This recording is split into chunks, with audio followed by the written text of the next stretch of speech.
Sir ఒక వ్యక్తి తన భార్యని వేరే వ్యక్తికి ఎరవేసి అతన్ని చంపేసి అతని పైన పగ అయితే తీర్చుకున్నాడు సార్. మరి ఈ ఇష్యూ అసలు ఏం జరిగింది? ఎందుకు తన భార్యని వెరవేసి మరీ అతన్ని చంపాల్సిన అవసరం వచ్చింది?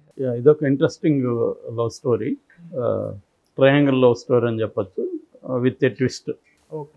సో ఇక్కడ శ్రీనివాస్ నాగేంద్ర అనే ఇద్దరు వ్యక్తులు మంజుల అనే ఆమెతో అఫైర్లో ఉన్నారు.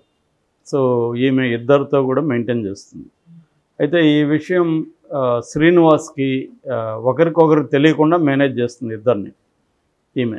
అయితే ఈ విషయం శ్రీనివాస్కి ముందు తెలిసిపోయింది, ఇట్లా నాగేంద్రతో కూడా ఈమె అఫైర్ కంటిన్యూ చేస్తుందని. తెలిసిపోయినప్పుడు శ్రీనివాస్ ఆమె మీద దాడి చేసి తిట్టి కొట్టి నాకు చెప్పకుండా నాతో కంటిన్యూ చేస్తూ నువ్వే నా సర్వస్వం ఈ కబుర్లన్నీ నాకు చెప్తూ అవతల ఇంకొక అతనితో కూడా మెయింటైన్ చేస్తున్నావు అని అతను రెడ్ హ్యాండెడ్కి పట్టుకొని ఆమెను కొట్టాడు. ఆ విషయం ఆమె నాగేంద్రకి చెప్పింది, ఇట్లా నాకు శ్రీనివాస్ అనే అతనితో కూడా పేరు ఉంది,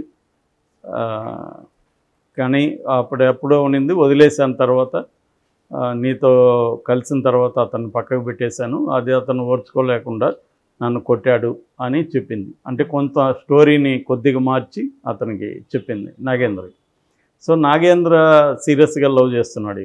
దాంతో నాగేంద్రకి విపరీతమైన కోపం వచ్చి అంటే ఆ శ్రీనివాస్ని చంపేద్దాం డిసైడ్ అయినప్పుడు అతన్ని ఎలా చంపాలి అని ఆలోచించినప్పుడు ఇతనికి ఒక కైసర్ పాషా అనే ఇంకొక ఫ్రెండ్ ఉన్నాడు.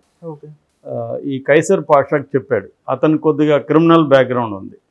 కైసర్ పాషా ఆల్రెడీ కొన్ని క్రైమ్స్లో జైలుకి వెళ్ళడం అవన్నీ కూడా ఉంది. ఉన్నప్పుడు అతనికి చెప్పాడు, ఇట్లాగా నాకు నువ్వు హెల్ప్ చేయాలి అంటే అతను కొంత డబ్బులు కూడా అడిగాడు, డబ్బులు కూడా ఇచ్చాడు. అయితే ఇప్పుడు తన్ని ఎక్కడ చంపాలి, ఎలా చంపాలి అనుకున్నప్పుడు కైసర్ పాషా ఏం చెప్పాడంటే, నా దగ్గర ఒక ప్లాన్ ఉంది. ఆ ప్లాన్ ఏంటంటే నా భార్య కూడా బాగుంటుంది, యంగ్గా ఉంటుంది. ఆ శ్రీనివాస్ ఇప్పుడు ఆల్రెడీ మంజులా లేదు కాబట్టి ఒంటరిగా ఉంటాడు. సో వాడికి ఎరేద్దాం నా భార్యని అని చెప్పి ఆమె రుబీనా ఆమె పేరు, ఆ రుబీనా అని ఎరేశారు. రుబీనా ఏం చేసిందంటే మెల్లగా ఈ శ్రీనివాస్తో స్నేహం చేసి ఆ శ్రీనివాస్ని లవ్లో పడేసింది. సో లవ్లో పడేసినాక ఇట్లా కలుద్దాము అని ఒక ప్లేస్ చెప్పింది. అక్కడ ఒక ఇది ఉంది, చిన్న గుడిసె లాంటిది ఉంది, అక్కడ బాగుంటుంది, అక్కడ కలుద్దామని చెప్పి ఇతనికి ఇదంతా తెలియదు కదా కుట్ర శ్రీనివాస్.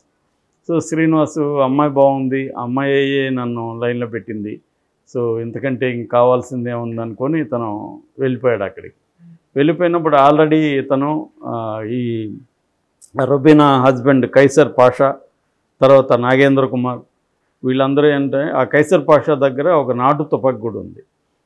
ఇదంతా కథ ఎక్కడ జరిగిందంటే చిక్బల్లాపూర్ అంటారు, బెంగళూరు దగ్గరలో. చిక్బల్లాపూర్ కర్ణాటక, చిక్బల్లాపూర్ ఫారెస్ట్ ఏరియా ఉంటుంది అనమాట. అక్కడ జరిగింది. మదనాయకనహల్లి అంటారు. ఈ మదనాయకనహల్లి పోలీస్ స్టేషన్ పరిధిలో ఈ సంఘటన జరిగింది. సో అందుకని అక్కడ అడవి దగ్గరగా ఉన్నవాళ్ళు నాటు తుపాకులు వాడుతూ ఉంటారు. సో అట్లాగా నాటు తుపాకి తీసుకెళ్ళి వెళ్ళి రెడీగా ఉన్నారు. ఈమె అక్కడికి తీసుకొచ్చింది. ఇతన్ని తీసుకొచ్చినప్పుడు వీళ్ళు అటాక్ చేసి అతన్ని దారుణంగా గన్నుతో కొట్టి కాల్చి చంపేశారు. ఇది చంపేసి వెళ్ళిపోయారు. దాని తర్వాత ఈ శ్రీనివాస్ ఎవరు అంటే మంజునాథ్ రెడ్డి అనే ఒక అతని దగ్గర టిప్పర్ డ్రైవర్గా పనిచేస్తున్నాడు. టిప్పర్స్, ఇసుక, మట్టి, కంకర ఇట్లాంటివి ట్రాన్స్పోర్ట్ చేస్తుంటారు అన్నమాట. సో అతను మంజునాథ్ రెడ్డి మదనాయకనహల్లి పోలీస్ స్టేషన్లో వచ్చి కంప్లైంట్ ఇచ్చాడు. ఇచ్చినప్పుడు పోలీసులు ఇది వాళ్ళకి అర్థం కాలేదు ఫస్ట్, ఇది ఎలా జరిగింది ఏంటని. సో దాన్ని వాళ్ళు ప్రెస్టేజియస్గా తీసుకొని సీరియస్గా దీని మీద చేసినప్పుడు ఈ మొత్తం స్టోరీ బయటకు వచ్చింది. సో ఇది ఒక్కసారిగా షాక్ అయ్యారు. అంటే తన సొంత భార్యని ఈ కైసర్ పాషా ఎట్లా ప్రయోగించాడు అంటే ఆమెని అఫైర్ పెట్టుకున్నాక మేబీ వాడిని ఎలాగో చంపేస్తాం, అఫైర్ పెట్టుకుంటే తప్పేముంది అనుకున్నాడా తెలియదు. అంటే చంపడం కోసం ఆమె పరిస్థితి ఏంటి, ఆమె ఎలా దీన్ని ఒప్పుకునింది, అంటే ఇవాళ ఇంతకుముందంటే మన ఇండియన్ కాంటెక్స్లో కొంచెం సోకాల్డ్ శీలము ఇటువంటి పాత కాన్సెప్ట్లు ఉండేవి. ఇవాళ అవన్నీ దాదాపు తగ్గిపోయినాయి బాగా. అమ్మాయిలకు కూడా అవన్నీ ఎంజాయ్ చేయాలి. ఎంజాయ్ చేయడానికి ఎంతమంది వీలైతే అంతమందితో అఫైర్లు పెట్టుకోవచ్చు. సో ఇటువంటి ఒక నేచర్ అనేది బలంగా పెరిగిందనమాట. ఇంతకుముందు ఒకవేళ ఉన్నా కూడా ఆపర్చునిటీస్ ఉండేవి కాదు. అంటే లిమిటెడ్ స్పేస్లోనే పెట్టుకోవాలి సంబంధాలు. ఒక గ్రామం అంటే గ్రామంలో ఉండే వాళ్ళతోనే పెట్టుకోవాలి. అదేమో అందరికీ తెలిసిపోతుంది. గ్రామంలో సీక్రెట్గా మెయింటైన్ చేయడం వెరీ వెరీ డిఫికల్ట్. ఎక్కడో చోట నువ్వు బయటపడతావు. కాబట్టి అక్కడ అందువల్ల ఆ భయంతో కూడా వాళ్ళు అఫైర్లు పెట్టుకోవడానికి బాగా వెనకాడేవారు. కానీ ఇప్పుడేమైంది, నువ్వు సీక్రెట్గా అదే గ్రామంలో ఉంటావు కానీ అక్కడే ఎవరితో మాట్లాడవు, తలదించడం లేపవు, అలాగ ఉండొచ్చు. కానీ ఫేస్బుక్లో, చాటింగ్లో, వాట్సాప్లో ఫోన్ ఉంటే చాలు కదా, ఎక్కడెక్కడ వాళ్ళంతా కూడా అఫైర్లు పెట్టుకోవచ్చు, బయటికి వెళ్ళిపోవచ్చు. ఇటువంటి ఒక మొబిలిటీ పెరగడం, కమ్యూనికేషన్ సిస్టమ్స్ పెరగడం, దీంతో మల్టిపుల్ అఫైర్స్ అనేవి బాగా విమెన్లో కూడా బాగా పెరిగింది. ఇంతకుముందు మెన్ అనేవాళ్ళు ఎప్పటి నుంచో మల్టిపుల్ అఫైర్స్ అనేది డొమైన్, మెన్స్ డొమైన్ ఒకప్పుడు. ఇప్పుడు విమెన్ కూడా ఎంపవర్మెంట్ వచ్చింది, విమెన్కి ఫైనాన్షియల్ ఫ్రీడమ్ వచ్చింది. దాంతో వీళ్ళు కూడా రెండోది ఈ kind of old concept of so called శీలం, ఇట్లాంటి మోరల్ బైండింగ్ కూడా వాళ్ళకి పోయింది. సో ఒక పక్క మోరల్ బైండింగ్ పోవడం, ఒక పక్క ఈ ఓపెన్ అప్ అవ్వడం, ఫైనాన్షియల్ ఇండిపెండెన్స్ రావడం. దీంతో అమ్మాయిలు కూడా ఏంటంటే నేను వీడితో ఒకరితోనే ఎందుకు ఉండాలి, నాకు ఆపర్చునిటీ ఛాన్సెస్ ఉన్నప్పుడు అని వీళ్ళు కూడా అఫైర్లు పెట్టుకున్నారు. అయితే ఇక్కడ ప్రాబ్లం ఏంటంటే ఎంతవరకు బాగానే ఉంది, కానీ ఇక్కడ మళ్ళీ ఓల్డ్ కొన్ని మోరల్స్ ఉన్నాయి. ముఖ్యంగా ఒకరితో ఒకరే ఉండాలి అన్న ఒక ఓల్డ్ కాన్సెప్ట్ ఇంకా పోలేదు కంప్లీట్గా ఇది మోరల్గా. దానివల్ల రెండోది ఏంటంటే హ్యూమన్ సైకాలజీలోనే ఒక రకమైన తన ఎమోషనల్ బాండేజ్ వచ్చినప్పుడు ఆ వ్యక్తి తనతోనే ఉండాలి అన్న ఒక ఇది ఉంటుంది. అది లేనప్పుడు ఏమవుతుందంటే వీళ్ళు హర్ట్ అవుతారు. చాలామంది, నేను చాలాసార్లు చెప్పాను, రెండు రకాల కాన్సెప్ట్లు ఈ లవ్ స్టోరీలో పనిచేస్తుంటాయి. ఒకటేమో ఫ్యూజన్ లవ్. ఫ్యూజన్ లవ్ అంటే ఒకరు ఇంకొకరితో విడిగా బతకలేము అన్న ఒక ఇది వచ్చేస్తుంది. వాళ్ళతో బయటికి వాళ్ళు తనను వదిలేస్తే తట్టుకోలేరు, దాన్ని ఫ్యూజన్ అంటాం. ఇంకోటి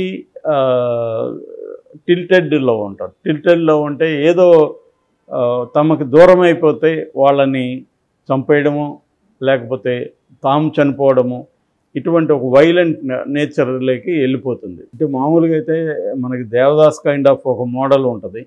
అంటే లవ్లో ఫెయిల్ అయితే వాడిని బాధ పెట్టుకోవడం, లేదా వాళ్ళు చనిపోవడం, ఇటువంటి ఒక మోడల్ ఉంటుంది. రెండో model aggression towards the others, ఇతరుల పట్ల అగ్రెషన్. ఇప్పుడు ఈ నాగేంద్ర అనేవాడు ఈ టిల్టెడ్ లవ్లోకి వెళ్ళిపోయాడు.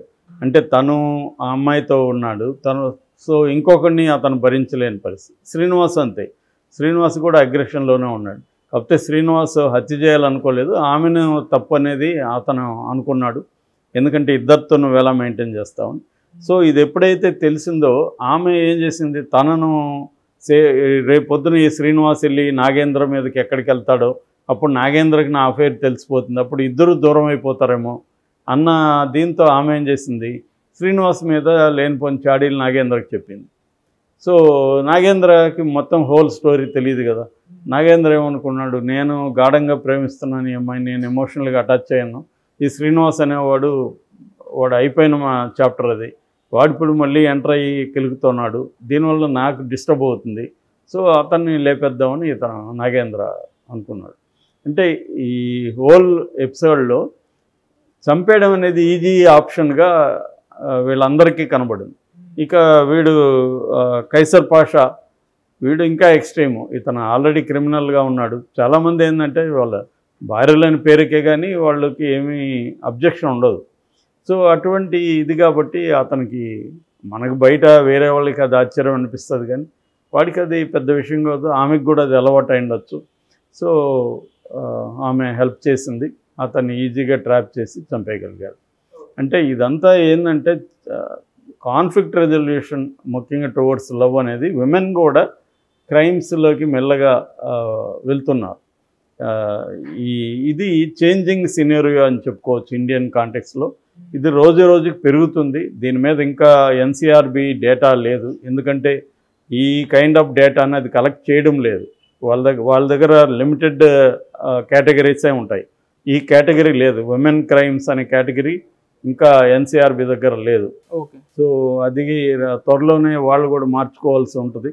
అప్పుడు మనకి ఇంకా అక్యురేట్ డేటా తెలుస్తుంది.